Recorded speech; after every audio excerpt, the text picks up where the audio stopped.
Hello minders, welcome to another Mind Shot vlog. I'm just fooling around in my shop today. Thought I would show you a little bit of what I am doing. And I got a rant.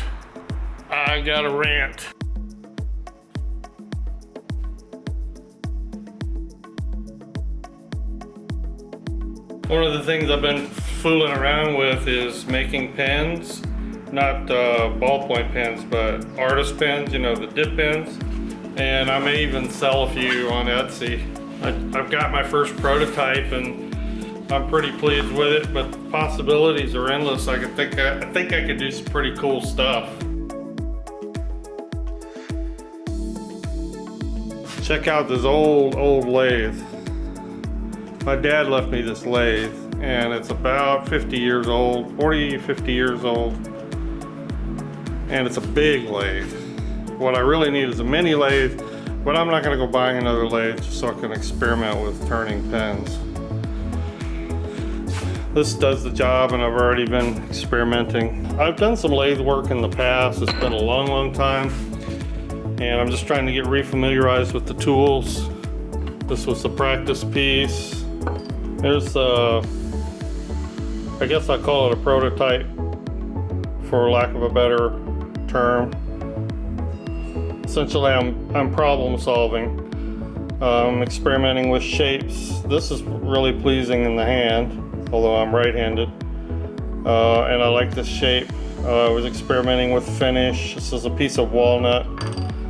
You're familiar with these. This is the good old cheap speedball you can buy literally anywhere that sells art supplies. This is a general. These inserts here have been difficult to source. I did find a Chinese supplier on Etsy. I have to drill into the end here and insert that as a nib holder. But I've been having a lot of fun playing around. Today I'm getting ready to turn a blank and make another pen and just do some more experimenting. I've sharpened some of the tools and we'll see what's what.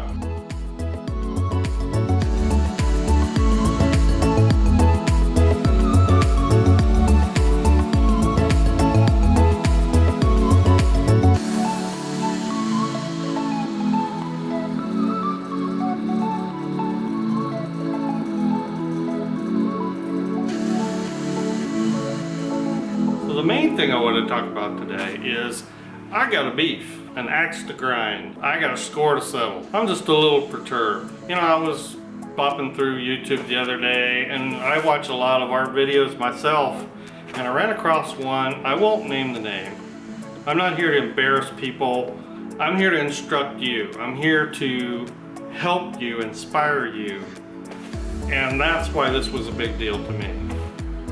But it was a guy, apparently a pro, a watercolorist, does workshops, has good work. I mean, I liked his work, very accomplished, but I think mainly his mode of dealing with his art public was probably selling his art and doing workshops. Tell you what, let's head out to the front porch. This is kind of a sit on the front porch discussion, okay? And it's a beautiful day.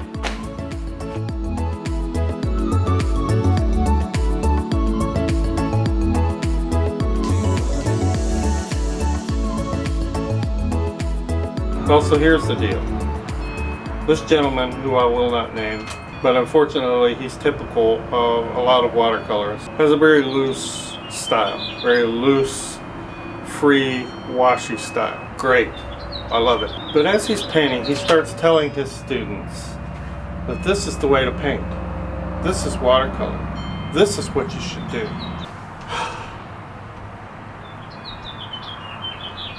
Not this is what I prefer to do. Not this is what I like to do. This is what everybody should do.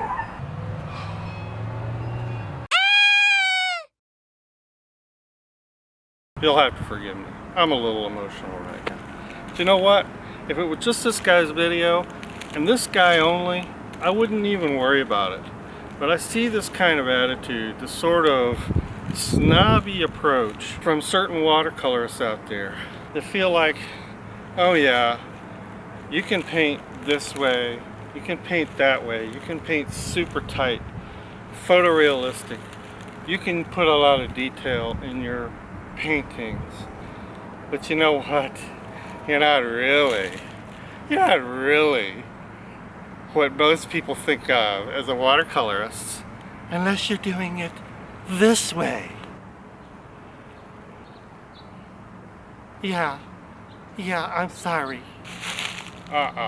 Okay, so bottom line, folks, I hope you'll paint however you want to paint, however you want to paint, however you wanted to paint before you met that person that told you you really shouldn't paint that way. It's just about every style out there has a market or has an audience. And bottom line, if you're not after a market or an audience, if it makes you happy, if it fulfills you, if it excites you, inspires you when you do it, then that's the way you should paint and draw. And I'll say something, for all these people who say that watercolor should look one way, it should be loose, it should be fluid all the time, for everybody, not just for them, they're doing you a disservice.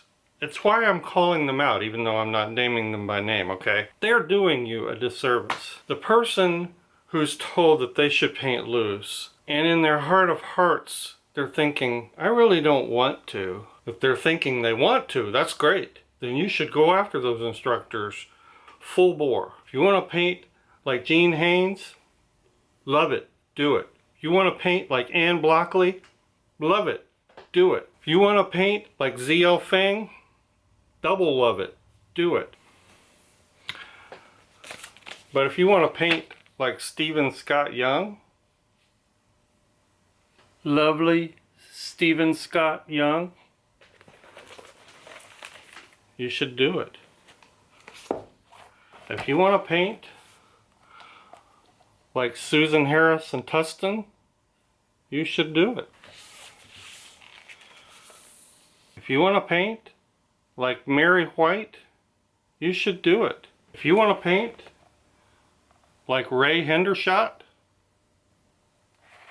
you should do it. If you want to paint like Paul McCormack, you should do it. I hope you get the point. I love just about every style of watercolor painting, including abstract, when it's done well. But what I hate is people telling me that this style is correct.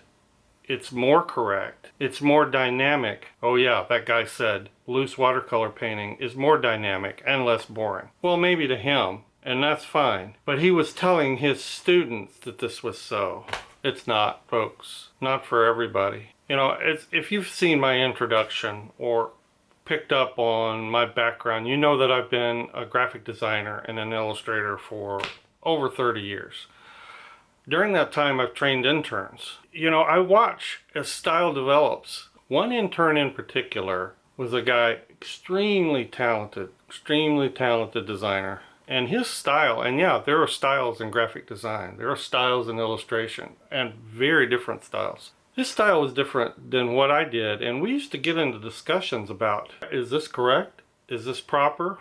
I'll tell you, it was something that was very tempting for me to say, oh, nobody does this. That's what this watercolor instructor was doing. Nobody really does this. It was tempting, but I didn't. This guy followed his own path. He turned out to be one of the best graphic designers that I have ever seen. He went on in his career to way supersede me. He was a national book cover designer, and I was very proud to say I had anything to do with his internship and his bringing up as an artist. Bottom line is, follow your passion in art. Do things with watercolor that nobody's doing. Yeah, do it. Do it. Do mixed media. Use it however you want to use it. Go find the people that are doing the things that are similar to what you want to do and do it. Thanks. I hope this rant didn't get you down too much. I hope it actually picked you up. Thanks for watching, and we'll see everybody in the next video.